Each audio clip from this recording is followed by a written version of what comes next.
Welcome to the Hit Show, especially my loyal listeners in the Hit Squad.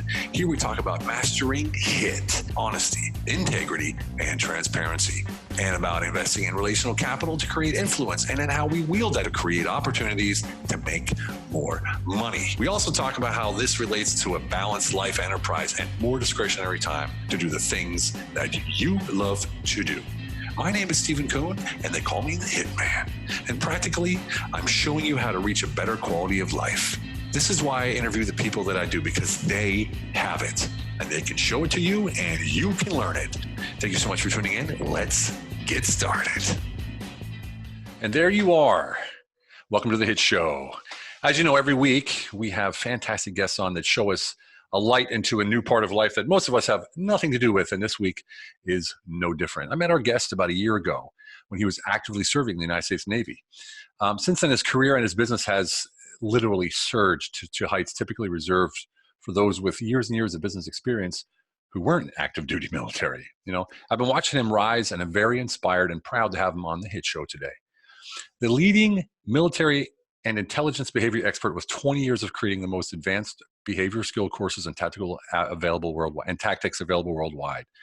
Chase Hughes is a leading behavior expert in the United States and the #1 bestselling author of 2 books on tactical behavior skills. He's the author of the worldwide #1 bestselling book on advanced persuasion, influence, and behavior profiling. It's funny because we talk about persuasion and influence in the hit show as well. So this is perfect. And Chase teaches elite groups, government agencies, and police in behavior science skills, including behavior profiling, nonverbal analysis, deception detection, interrogation, and advanced behavioral investigation. Wow, sounds great. His tactical behavior science course is a critical, life-saving course designed for law enforcement, and his human tradecraft course is specifically designed for intelligence operations personnel who depend heavily on serious human behavior skills. I love that. You know, you're shadowing an event. Chase developed a groundbreaking world-first interrogation behavioral analysis tool and a TFCA cycle that revolutionized law enforcement training in the USA. He is also the creator of the Pre-Violence Indicators Index, designed to alert personnel to pre-attack behaviors and save lives. Man, if that's not a full mouth, I don't know what is. Hit Squad, please welcome Chase Hughes to the show. Thank you so much for joining us. How you doing, brother? I'm good, Stephen. Yourself? All right, doing fantastic. Man, it's been a while, huh? Yeah. It's been quite a while. It's been about 6 months at least. No, more than that. You were still serving then. I retired in January of last year. So it was before January. You were getting out in about 3 months, you said, when we spoke. Yeah, it's been over. Right. Yeah. Yeah. And you gave me some really good mentoring. Yes, I guess I did. I don't know. I don't remember, actually. Yes, actually, we talked about LinkedIn a little bit, didn't we? Yeah. I mean, it was enough to get me on the front page of Entrepreneur Magazine. Well, there you go. Look at that. Yeah. Congratulations, man. Thank you. I mean, but come on. In a year, all that? What happened? It wasn't a year. I started my company like 9 years before I got out. Right. And it was a rinky-dink circus level blog. And I would just write like how to tell stuff about people by their fingernails, what different size purses mean when women carry different size purses, about their personality. Okay, there are 2 things that I want to know, but go ahead. Yeah. I'll link you the stuff for the show notes. Okay. And I haven't read those articles in probably 10 years. So right. Amateur hour. But it got more popular. And I started getting guests on podcasts. And I was on the Jordan Harbinger podcast, which was called The Art of Charm. And the book came out. And the second day it was out, it was the #1 bestseller in Amazon. Why? I don't know. I spent $0 on marketing. So I think I just accidentally did a lot of stuff the right way. But I'm constantly, if I have 2 seconds of free time on the toilet, in the shower, in the car, it doesn't matter. I've got some kind of business training, leadership training, something in the background, 100% right. of it. Right. Even if I'm cooking, I'll put a YouTube on, and I pay for YouTube Premium. One of the best investments I've ever made. Because of the ads, right? No ads. No ads, and you can shut your phone off, and it continues. Oh, yeah, that's right. That's right. What does that cost? $12, I think. Yeah, it's perfect. That's A perfect. month. A month. Yeah, perfect. Yeah. So yeah, go ahead. The company grew, and I announced a seminar 2 days after I became a civilian. So I retired in the air on the way to London to go teach my first class. And I took off as an active duty service member, and I landed as a civilian. Let's talk about a transition. I think that might hold a record. Wow. And it went really well. And I think the word of mouth traveled so much that I try to offer, because all of us, we've purchased a book that says 21 ways to do business strategies. And you read the book and you're like, wow, this dude could have summed this thing up in 2 paragraphs.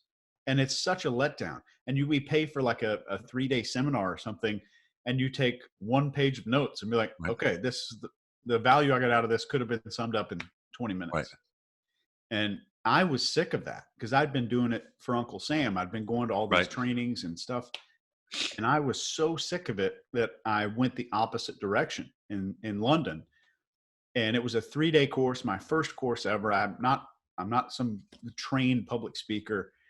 And the feedback was fantastic, but everybody said it was too much. Yeah. We got too much because all I was doing was taking notes. And every time I took a note, I didn't hear what you were saying then. Right.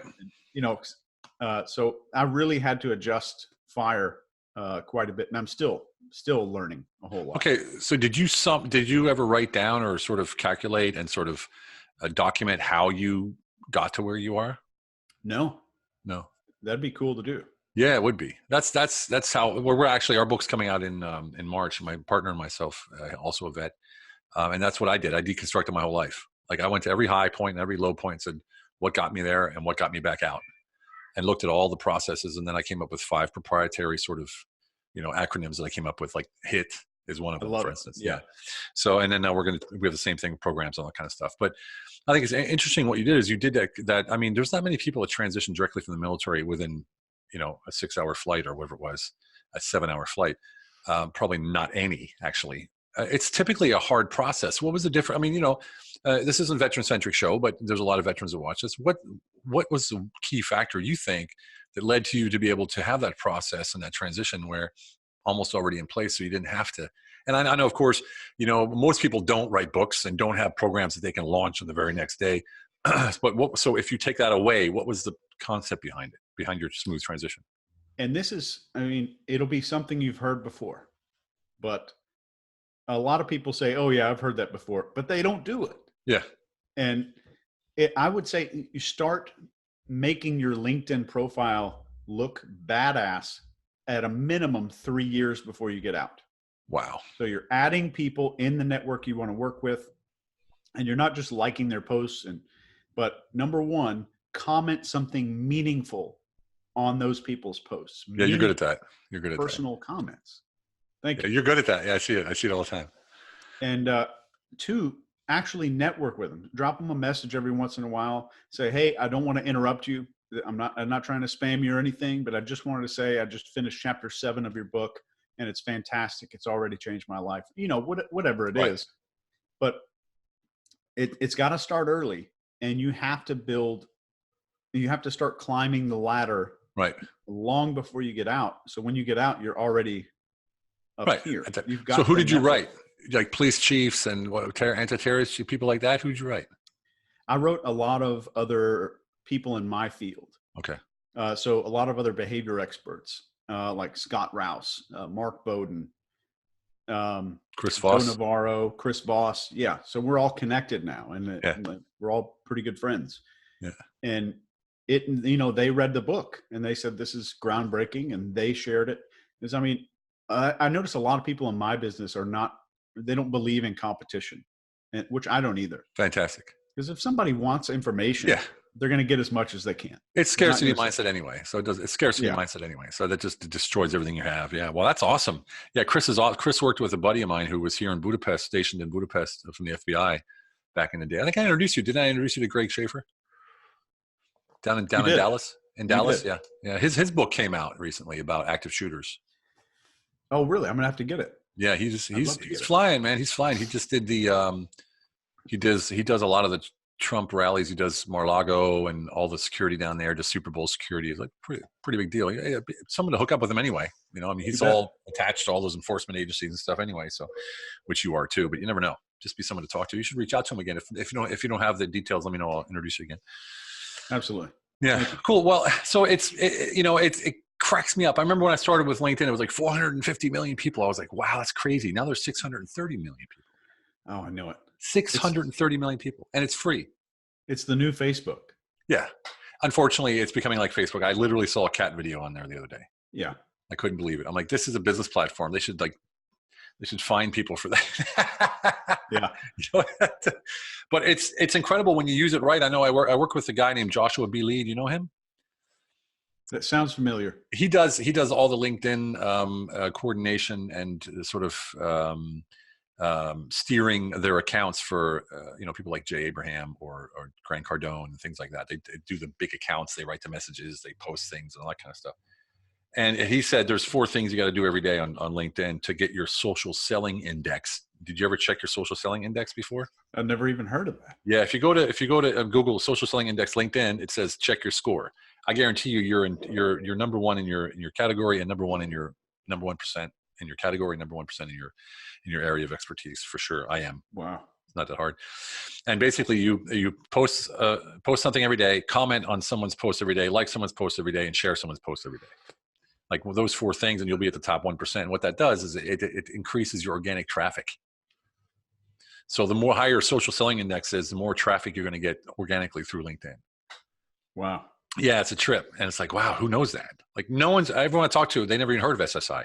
So we could make an acronym out of that. What's that? So, yeah, I think it would be CLIPS: comment, like, interact, post, and share. Let's do it. Dude. Military mind, I'll tell you right there. That's awesome. Clips every day. I love it. Yeah, you got to check his stuff out. He's incredible. And that's one thing I've learned. So when we met, I had just been online for about a year. Yes. Right. I made my like $200,000 in that year, or whatever it was, online. No ads or no nothing. No, actually no products either. Just my services.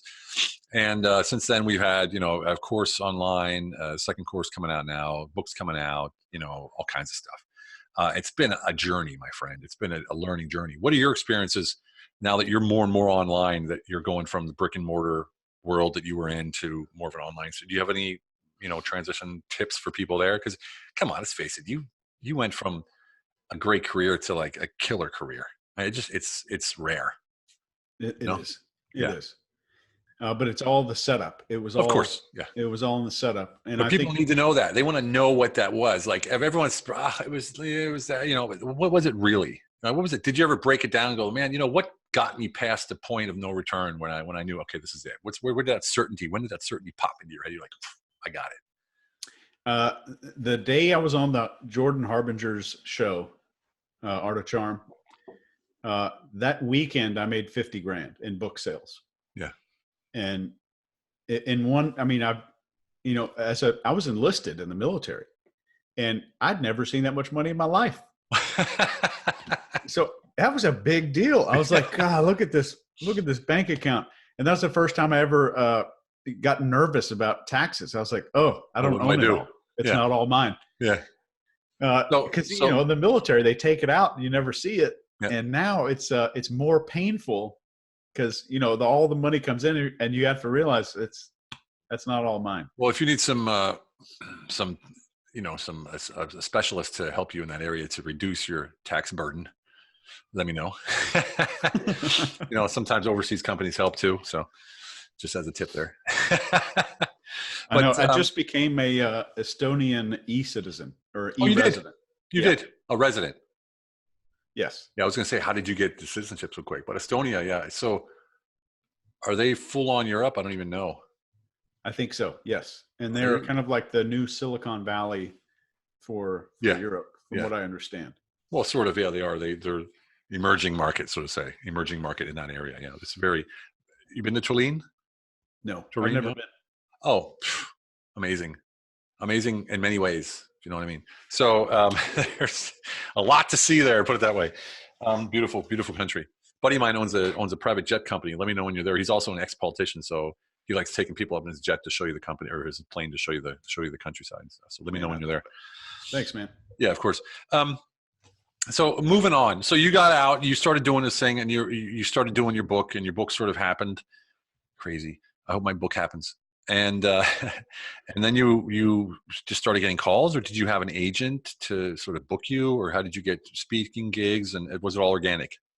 I have a girl that helps me with the business a lot, Sarah Vandiver, and she would spend weeks just emailing hundreds of podcasts.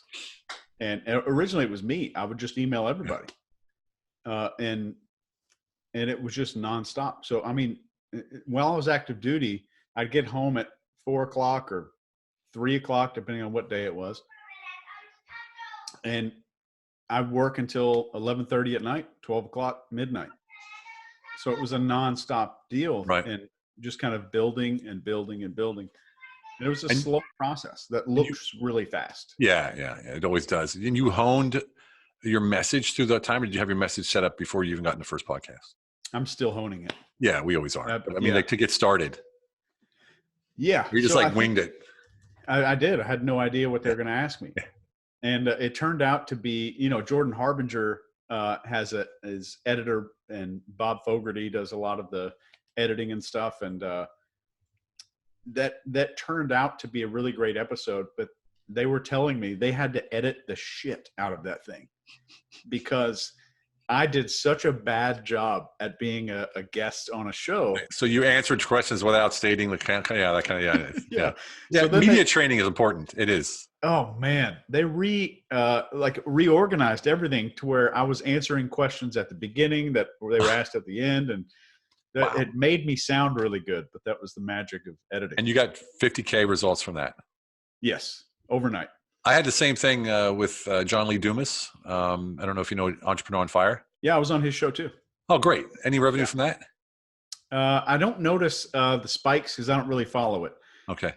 I don't even let my operations manager show me our bank accounts because I want to live every day like I'm going to go broke tomorrow. Right. Okay. So I don't want to look. Well, I was on his show as well. They recorded it. But the difference, that's the only show I ever had where he said, you have to answer these questions. These are the only questions I'm going to ask you. Everyone else, I just say, look, I don't want to know the questions beforehand.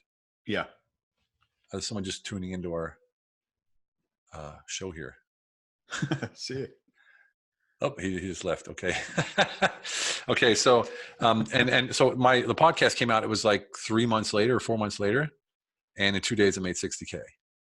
Wow. It's 2 clients basically. So 2 clients, I said, I heard you on the show. Can I talk to you about, hiring you? And boom, they went. And that's great. Wow, that's awesome. And really I was like, why can't all talk shows be like that? But I realized one thing is that because he gave me the questions beforehand, I really tailored my answers specifically to his audience, and I was able to niche my answers. Okay. So yeah. It really helped. I don't like doing that, but I actually hired a media coach just to help me with that. With that episode. That's such a great idea. Because I thought, man, if they have the answers, then if they have the questions, then I'd be stupid not to curate it. And boom, boom. It was crazy. So yeah, there's so many things out there that we don't know, that sometimes we just fall into things. And same thing with entrepreneur.com. I'm a contributor on there. I don't contribute that much, and I wrote them. I said, hey, I'd like to, someone wrote them for me. I paid some media guy, and they said, hey, we'd like to do an article about Stephen Kuhn. And they said, actually, we'd like him to contribute himself, out of the blue. So I just wrote something, And I sent it to my media coach, and she's like, oh my God, who wrote this? I was like, I did. She goes, you did this. And he told me everything I did. I'm like, really? I didn't know that was a skill. I thought I just wrote. It was funny how you start with something and you end with that same thing as the transformation goes in between the arch and all that kind of, I had no idea what I was doing. But then boom, that was published. I think it's really amazing when you meet somebody who has high character, extremely high integrity. They want the best for everybody around them, and they make money by lifting other people up. They seem to accidentally succeed. And we call it an accident when it's really not. They just do the right things automatically because we rise by lifting others. Yep. And they're just automatically do the right stuff. Elevating others, investing in relational capital, your life enterprise, the CEO of your own life enterprise, always investing in the stakeholders, HIT, honesty, integrity, transparency. That's what it's all about. It's all about that. And the law of reciprocity. I give what I have and I receive what I don't have. It's incredible. As long as you don't have the expectation that, okay, I'm going to give chance this and I'm waiting for this to come back. As long as that expectation isn't there, you thrive. I just finished that part of the book today, actually. It's funny. Just editing that part of the book exactly today, about 2 hours ago. We go into depth about that. I'm glad you pointed that out. It's something that most people, they skip over because they look at the end. We're so used to chasing goals, right? Oh, we need to, I got to get there. How do I get there as quick as possible? And they forget there's a process in between that is ongoing no matter what goal you have. Your goals can change. I don't want to read your book, Stephen. I just want the instant result, and I want the diet pills. I don't want to eat right. I just want it's $50K. Surgery. Not a problem. $50K. Right? Yep. Yeah. That's right. And in-person workshop, $50K. Let's do it. It's such a coincidence that people who have it together and have high integrity and love what they do accidentally succeed. Yeah. It's the part about breaking it down, because most people that are like that, they don't see it as difficult. Like, we don't see, it's not difficult to smile at somebody. It's not difficult to talk to the lady bagging your garbage, your groceries or whatever, to say, hey, have a great day. You're looking fantastic or whatever. It costs nothing. Matter of fact, it makes me feel great because they smile. Right. Yeah. So anyone who thinks that's just something I got to do when I need something is completely wrong. That's the basis for everything. Right. Yeah. That integrity, that honesty, the transparency, it's the basis for everything. It's an ongoing process. It's not even a process anymore. It's more like a reflex or even a part of your day, like breathing almost. Yeah. Now, I can tell you're the same kind of guy, which is why I think we clicked right away. And this is what keeps you at a higher level. So when you do set goals, or when you do head towards something, like you said, it's like, oh, wow, that was easy. Yeah. Yeah. But it wasn't, because you're working every day. Byproduct. Yeah. Well, exactly. Yeah. It's a byproduct. And you just said it too. 100% of the time you have something going in the background. I use Brain FM. Do you know Brain.fm? I just watched your podcast with him right before the show, so I could kind of get a feel for everything. Dan's awesome. We actually started with him exclusive. It's not released yet. A special Brain.fm/military veteran channel with me as the host. That will be awesome. Yeah. So I use it every day, like literally every day. It just keeps me focused. And then I'll switch over to audiobooks, just like you do. When I'm in the gym, I don't listen to music. I listen to audiobooks. Yeah. It's like meditation. You know how quick the training goes when you're listening to something? It's all of a sudden, did I train? I know, on a long run. Same thing for me. Awesome. Well, tell me about what you're doing now. So what's your plan? I was looking over your website. You have quite a lot scheduled in Europe too, don't you? We do. We have some stuff coming up in India. I'm going to teach a class in Goa, India, pretty soon. And we have next month, in just a few weeks, we're teaching a 2-day class in London. Yeah, I saw that. I'd love to have you out there if you can make it. But, let's talk offline here. Let's see. You never know. I was just in London 2 weeks ago, so that could be something that could work out. It could be worked out. I always have people I can meet up there and make an excuse. You bet. That, so if I stack, I always stack my reasons. Right? Kill like 6 birds with 2 stones. Yeah, my business partner, his name's Robert Wright. He was explaining this concept to me because I'm not a good business person. I'm a great entrepreneur, crappy business guy. Typical, yeah. And so he's explaining this process of, he's like, Chase, do you know what a Thai kitchen is? And I was like, yeah, they cook Thailand food. And he's like, yes, but when a Thai kitchen receives a chicken, they use every single piece of that chicken. And that's the same way you approach a business opportunity. Yeah. So we have everything. So him and I call it the Thai kitchen business model. Yeah. Awesome. I love that. I've never heard it that way, but I did know that they use all the parts. Everything. I have, it's funny because I was in London because I went to a special training with an interesting group of people that buy companies, sell companies for $1, right? So they buy companies for $1 and then flip it for hundreds of thousands, millions, if not. And there's specific ways to do that where you actually create value for the business owner, and they get out of paying the taxes on the revenue. They get it paid out as that kind of stuff. And is it a private equity firm? No, it's not at all. It's private people like me. I mean, there's guys out there making millions that are buying companies for $1 or £1 at the time, and you open up a new vehicle. It's very complicated. But once you understand, you're like, I can't believe everyone's not doing this. 70% of all SMEs are owned by baby boomers. Within 10 years, they're all going to be gone. And no one wants their companies. They're all brick and mortars, most of them. And no one wants brick and mortars anymore. So they're going to either sell now or they're going to wait 5 years, and you can't sell because everyone's going to be selling in 5 years. So it's like the magic market right now. Anyway, so I went to this thing, and then I got back, and there's a special app for 500 people that are in the group around the world. And it's about collaboration. We were talking about that too a little bit, using every part of the business deal. So I said, well, I'm going to talk to these guys online. Why would I talk to just one? So I started a Zoom call every Wednesday, which I have today. I had today at 1,500, and it was like 60 people signed up. 60 people signed up, and you're like, okay. Then I got some guy from LinkedIn, a specialist, to come in and tell exactly how to do the profile now and like all this kind of stuff. It wasn't Josh; it was Tom Kent. He's actually a career coach, and he came in and set them up and told them how to message and what not to do, what to do, how to make their profiles fit. And for me, it's like, well, why would I do that for one person when I can do it for 60? Yeah. Right. And so you use every piece. If I'm going to move to go see you, I'm going to make sure I'm going to line up. I'm going to stay for 2 days extra and line up other opportunities while I'm there anyway. Yeah. Right. It's magic. It's magic. Except for the trip. Except for the trip to London, I stayed at the hotel on Heathrow. Like, I'm not leaving. I'm not leaving Heathrow. Yeah. It's such a pain in the ass. So I had everybody, people come and visit me at Heathrow. It was easy for them to get in, for me to get out. Yeah, it's like a $60 Uber to take an Uber from the airport there. It was a 25-pound taxi fare from terminal, get this, 2 to terminal 3. Wow. 25-pound taxi. I was like, what if I had walked? And they said, no, you take the tram. It's 3 minutes. I was like, oh, thanks. Yeah. And everybody's like, oh, just hop on the tube or get on the train. I'm like, it's I can't understand it. It's not the American way, right? We don't take train. We don't know what that train is, right? You get on the Acela, maybe. That's about it. It's, no, I'm used to trains, but still in UK, everything's just a little different. I don't know. But so what's this going to be in London? What's it all about? So London is going to be what's called a 6-minute X-ray course. And this is in the first 6 minutes of a conversation, you get to know all the unconscious objections, the hidden disagreements, the hidden fears, insecurities, and kind of weaknesses of a person, not to be superior to anybody, but to really see the human. That's the, to add value, significance, and certainty, kind of like, the 6 essential needs. Yeah. Yeah.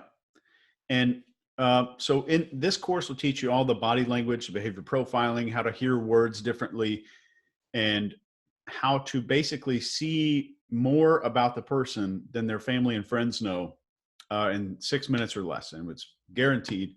And the second day of this, it's a 2-day course. The second day talks about how to use that data in persuasion and influence for sales or whatever. So a lot of us, we treat persuasion and influence like a lock pick. Like, I've got a little pick here, and after several hours of me just jiggling this little lock pick around, it finally opens. Or an interrogation. We watch these interrogation videos that are 13, 14 hours long before a confession comes out. The confession comes out because 9 times out of 10, when I've seen it, the interrogator accidentally uses the right phrase that matches that person's psychological profile. Wow. I saw that on your website. You have the 6 minute, you have a video or something there, right?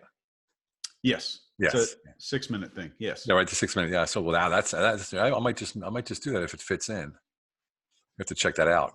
I wanted to remind everybody you're listening to The Hit Show with Stephen Kuhn, and we're here with Chaz Hughes. Exciting discussion we're having right here. Incredible how time flies and what happens in that time.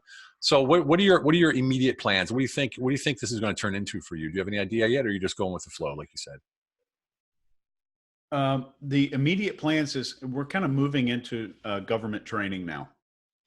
And the whole government side of things, is a little bit complex. We've got to get on the GSA schedule and all that stuff, which is happening now.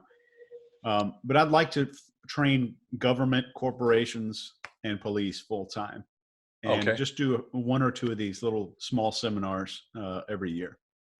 So you want to go full time government? What's so appealing? So less entrepreneur, more structured, these longer contracts with the governments? Yeah, with the government, we can have bigger contracts, and it's not like if I do a seminar or if Yeah. Stephen Kuhn launches a seminar, Yeah. yeah, we've got to sell to each individual person. Yeah. And with the government, it's automatic. Right. All I do is get an email that says, "Show up here, talk, go home, and check your bank account." So, dream. Yeah, exactly. yeah. Okay, that sounds cool. And so is that I'm going to ask you this because we talk about, identity, purpose, and certainty, and that obviously this is a part of who you are because this is what you've been doing so long, and you sort of embody that ease. I can tell you're sitting back in your chair, relaxing, your body language is at ease. So, um, is this part of like the going into the gut? Because I don't know, I just feel like that's really good at what you do, but I just feel like when we talked, you were like, maybe a little bit more on the freedom side of things. I feel like that's not, are you still going to do a little bit of that outside of government, right? Yes, absolutely. Because I love teaching Yeah. civilians. Yeah. And, we have serious interrogation programs that we don't allow civilians to attend. Of course, yeah. But my ultimate dream is kind of to automate, to push my instructors out to start teaching all these and just stay on the couch in my underwear and grow a beard and eat cereal. What kind of cereal? What kind of cereal? What kind of cereal? Captain Crunch. I was going to say peanut butter, right? Captain Crunch peanut butter. I've got it. Yeah. Can't get it here, but that's a trip. Well, is there going to license out trainers to go out and do this? Yes, we've already got a bunch. We have 7 trainers in London and 2 here in the U.S. because my trainers in the U.S. have to have an active secret clearance. Right. So we've got them to do interrogation and all that other stuff. If you're still looking, let me know. We can post in the tribe. We got the Vetpreneur tribe with 14,000 veterans in there if you need. Yeah, I'd love it. Sure. I'd love to. Yeah. All right. Cool, man. Wrapping it up here. It's been an exciting 30 minutes so far. Let me ask you this. If we're talking to the Hit Squad, that's our listeners, and it's a very diverse crowd of people I bring in here. I typically don't go hardcore military or hardcore sort of one process, but you brought into this what I thought would be a very hardcore sort of process. So jovial kind of attitude that shows that as a high integrity individual, you don't have to push. You don't have to jam it down people's throats. You're just letting it be as it is and let it grow organically, which is fantastic. But you said, as what we all talk about, it's that foundational work that made all the difference, right? Yes. So besides all that, and I know that's a lot, besides all that, what would you say to a Hit Squad member right now is going, you know what, I feel like I'm almost there, but maybe I need to go there. So what's one thing you say, you know what, hunker down or focus on this, or is there anything you could say directly that would sort of be like a aha moment for them? Sure. What were they experiencing? I think a lot of people, not just the Hit Squad, but almost everybody I meet, they're not sure about what they want to do, right? Like, I can do this, I can do that, I'm going to do that. I have a job to pay my bills, but that's not what I'm excited about. I want to open a company. I want to do it on the side a little bit. A lot of entrepreneurs are stuck at a revenue ceiling. That's what I do, help them break through. But just in general, what's the attitude part of it? Since you're a behavioral specialist, what's the attitude part that's failing these people, that's missing from these people? Where is it? I think it sounds cheesy, but I think the first part is passion. That you've got to be super passionate about something that you're going to do. And granted, some people make hundreds of millions in the garbage business, and the garbage business prints money. Yeah. They just print money. Yeah. And there's people that are passionate about doing that. Did you read that too the other day? No. I read something the other day about a guy who collects garbage is passionate about garbage, like a multi-millionaire. That's funny. I just read it the other day in some magazine. That's weird. Anyway, so go ahead. Sorry. I've got a lot. I grew up. My dad is in the trucking and trailer business, and so I grew up learning all about that. He was the president of a company that manufactured like 18-wheeler trailers. Oh, wow. And so I learned a lot about that. But that passion's got to be there. Second, I'd say your environment is very important in setting goals. Like if you've got French fries underneath your driver's seat in your car right now, you need to get it cleaned up. You need to make sure your environment, because that affects every single aspect of our lives. Like Make Your Bed story from Admiral, what's his name? I forget what his name was. Admiral, the Navy SEAL guy. Make your bed every day. Yeah. Yeah. Make your bed. I agree. But that environment bleeds into every single part of your life. And a lot of times we have nightmares because, we're in a messy room. Our life is kind of disorganized because our environment, that's just what our brain sees all day. So I think that will help you get some clarity. Wow. And at the end of it, if you are an entrepreneur and you want to do something, you've got to burn your boats. So don't have a retreat plan. Don't even put it together. Yeah. So I was getting out of the military and I signed up for this. You remember TAPS, you have to go through this class when you get out of the military. And I signed up for this extra resume writing class just in case I needed to go get a job. And I pulled into the parking lot and I had an Anthony Robbins YouTube in the car on the Bluetooth. And he was talking about burning your boats. And I was like, nope, I'm not writing a resume. I will never write a resume in my life. And I still haven't. Good for you, man. Good for you. I love that. I love that. That's some powerful stuff. I specifically like, I'm also like, I'm a OCD almost, when the book's on a table, it's got to be square with the edge and that kind of stuff. So yeah, I'm the same way. You can see all my books are ordered from biggest to smallest and tallest. Yeah. That's just how I am too. And I believe in that too. I just never thought of it that way before. But you're right. It drives me nuts when my car is like, my wife gets out of the car and leaves bottles of kids or stuff. And the first thing I do is clean it up when I get in. Yeah.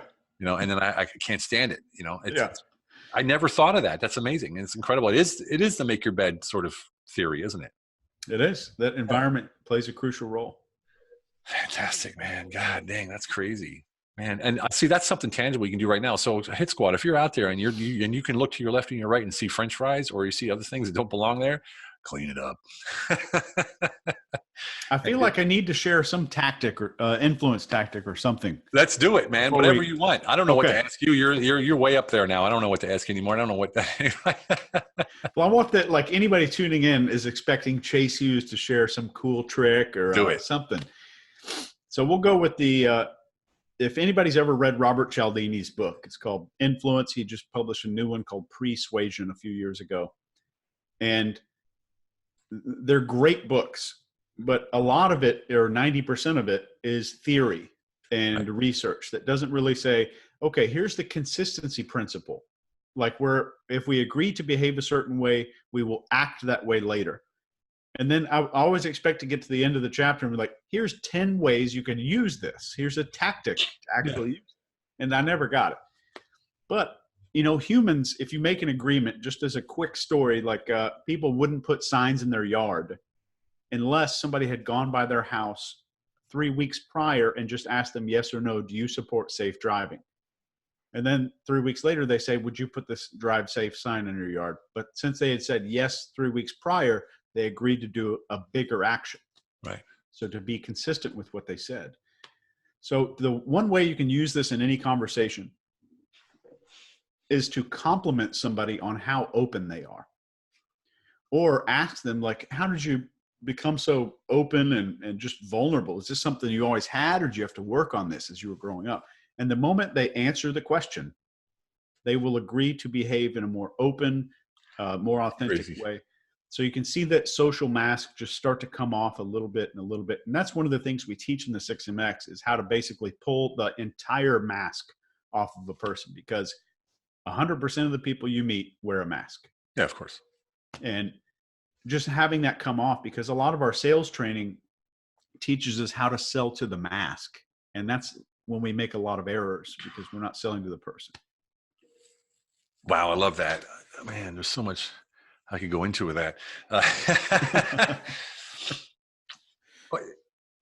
I feel like a lot of people, not a lot, but a few people, like I do that intuitively. I just never, it's almost like I remember when I was a kid, I could paint. Like I painted, you never saw me without a paintbrush or a pencil in my hand, drawing or painting, like constantly. I was about 8 years old. My mom said, oh, you need to go to art school.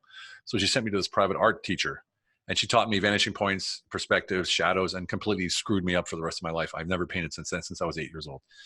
Then I was an entrepreneur. I was rocking and rolling, running 7 companies and this kind of stuff. And then I decided I need to get an MBA because I need to be smarter. And that MBA completely gutted my entrepreneurial intuition. It took me 2 years to get that out of my system. Models, procedures, and check your SWOT analysis and Porter's 5 forces and all that kind of crap. Yeah. Right. I literally killed my intuition. So I stopped trying to figure out what I was doing and just did it, right? But you Yeah. just said that about taking that mask off. And I preach that in our book about giving a true compliment or a true sort of remark to who they are and how they are as a person to get into them as a, and into a good conversation, building rapport, that kind of stuff. It's funny you said that. Use it actually as a tactic. That's amazing. And it's not just like, think of the last person you met who, if you ask them, are you mostly open-minded or closed-minded? Everyone's going to say open-minded. Open-minded, yeah. So if you're having a conversation with someone who's a little closed-minded, you compliment them on how open they are, and they become more human right in front of your eyes. Incredible, man. That's just so much more to talk about. All right, Chase. This is it was what a show, man. I just had a good time. Yeah, definitely. So thanks for your time, Chase. I really look forward to seeing how you continue to thrive and make it happen. And we'll stick around while I close out here so we could chat a little bit about England. Sounds good. See you, man. Thank you so much for being on. Thank you so much. So Hit Squad, if you want to see us when we speak, run over to my YouTube channel to watch this episode and subscribe and share. Go to youtube.com/Stephen Eugene Kuhn. Yes, indeed. And until next time, I wish you all the best. And remember, it's all about quality of life. See you guys next time.